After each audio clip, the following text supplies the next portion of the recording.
नवंबर के बीच में एक मेगा फिलेटलिक एग्जीबिशन करने जा रहे हैं। एकदम अलग टाइप का एग्जीबिशन होगा ये। एक तो पूरे विश्व के स्टाम्प्स इसमें प्रदर्शित किए जाएंगे और जो भी यहाँ के जो बड़े लव प्रतिष्ठित फिलेटलिस्ट हैं, कई लोग हमारे सामने हैं। प्रदीप जैन साहब हैं, तो कहाँ गए? प्रदीप जी किधर गए? उधर छुपे हुए हैं, प्रदीप जी उधर छुपे हुए हैं और उनका पूरा सहयोग हम लोग को मिल रहा है। अभी इस साल आप लोग जानते हैं कि जो वर्ल्ड का पहला स्टाम्प जारी हुआ था 1774 में, उसका 250 साल हुआ है।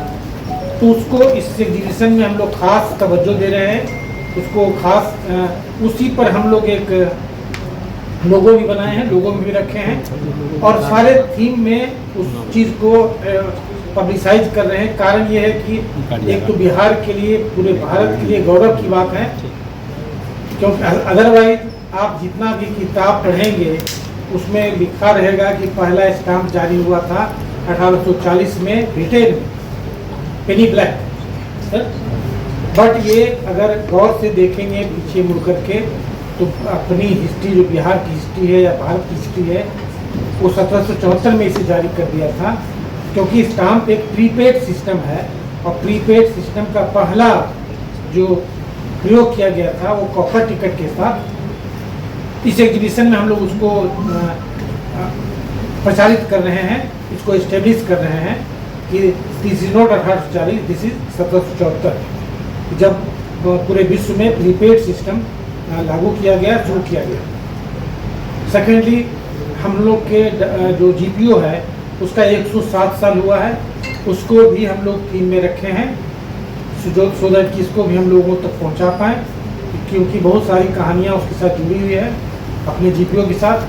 पहले जहाँ पर जीपीओ है वहाँ पर पहले बांकीपुर डाकघर था, उस समय इस जगह का नाम बांकीपुर था और बांकीपुर डाकघर को जहाँ शिफ्ट किया गया उस जगह का नाम मुरादपुर था और मुरादपुर डाकघर को बंद कर दिया गया और यहाँ पर जीपीओ बना।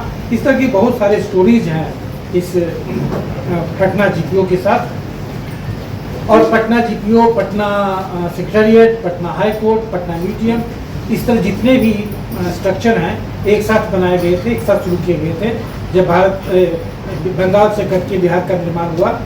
और सारे के सारे स्ट्रक्चर जो हैं मोरलेस जो ब्रिटिश स्लेव गोथिक स्ट्रक्चर है उसमें बना हुआ है। इसको भी हम लोग उसमें इस एग्जीबिशन में रखे हैं। इसके अलावा हम लोग कोशिश कर रहे हैं और उम्मीद है कि ये सफल होगा कि जो कॉपर टिकट है, कुछ ही पीस पूरे विश्व में बच गए हैं, अमूल्य हो गया है वो, उसको भी हम लोग लाएं और प्रदर्शित करें। और इसके अलावा हम लोग बहुत सारी चीज़ उसमें कर रहे हैं। उसमें हम लोग वर्चुअल एग्जीबिशन कर रहे हैं, उसमें हम लोग वर्चुअल रियलिटी, ऑगमेंटेड रियलिटी, बहुत तरह की चीज़ों पर काम कर रहे हैं। एकदम नया तरह का एग्जीबिशन होगा। आप लोग देखेंगे तो निश्चित रूप में हम लोग को सराहेंगे। एक नए लेवल का एग्जीबिशन होगा ये। हम लोग ये भी कोशिश कर रहे हैं कि पूरे वर्ल्ड में एक चलता है, हॉबी है या अभियान चलता है पोस्ट क्रॉसिंग का, जिसमें पोस्ट कार्ड के द्वारा तालमेल बनाया जाता है या कम्युनिकेशन किया जाता है। तो पोस्ट क्रॉसिंग को भी इसमें इन्वॉल्व करें। एक हम लोग बड़े स्तर का एग्जीबिशन कर रहे हैं और आप लोग से सहयोग की बहुत आशा है, उम्मीद है और हम लोग का रिक्वेस्ट है, निवेदन है कि लगातार आपका इसमें हम लोग को सपोर्ट चाहिए, क्योंकि हम लोग जो करेंगे सो करेंगे, लेकिन ये एक अपनी ऊंचाई को तब प्राप्त करेगा जब आप बड़े से बड़ी संख्या में लोग पार्टिसिपेट करेंगे। उनका पार्टिसिपेशन ही फाइनली हमारे मुकाम के बारे में बता पाएगा और वो संभव हो पाएगा आपके द्वारा। तो ये कुछ शब्द थे इस एग्जीबिशन के बारे में। आज हम लोग इसको अनाउंस कर रहे हैं, आज हम लोग उसका लोगो जारी कर रहे हैं, कुछ ही दिनों में इसका हम लोग प्रोस्पेक्टस जारी करेंगे और इस तरह की कई गतिविधि इससे जो जुड़ी हुई है, चाहे कोई क्विज का शुरुआत होगा या क्रॉसवर्ड का शुरुआत होगा, पोस्ट क्रॉसिंग का शुरुआत होगा, तो आपसे रिक्वेस्ट रहेगा कि आप लोगों को हेल्प करें लोगों तक पहुंचने में। धन्यवाद।